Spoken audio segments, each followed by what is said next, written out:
بسم اللہ الرحمن الرحیم۔ آپ دیکھ رہے ہیں روحانی وظائف کا چینل اختر انفارمیشن۔ نبی کریم صلی اللہ علیہ وآلہ وسلم نے فرمایا، جو شخص صبح بعد نماز فجر 3 مرتبہ اعوذ باللہ السمیع العلیم من الشیطان الرجیم پڑھے، پھر سورہ الحشر کی آخری 3 آیات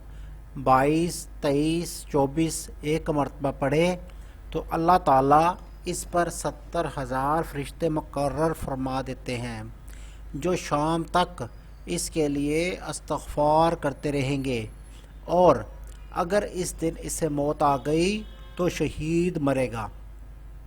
اور جو شام بعد نماز مغرب پڑھ لے تو اس کو بھی یہی درجہ حاصل ہوگا، یعنی 70,000 فرشتے صبح تک اس کے لیے استغفار کرتے رہیں گے، اور اگر اس رات مر گیا تو شہید مرے گا۔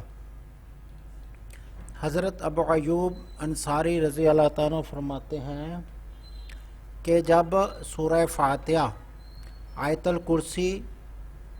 نازل ہوئی تو عرش سے معلق ہو کر فریاد کی کہ کیا آپ ہم کو ایسی قوم پر نازل فرمائیں گے جو گناہوں کا ارتکاب کریں گے؟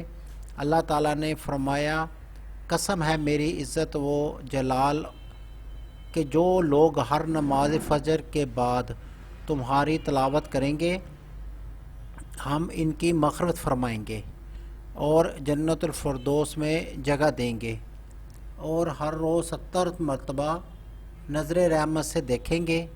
اور اس کی 70 حاجتیں پوری کریں گے، جس کا ادنیٰ درجہ مغفرت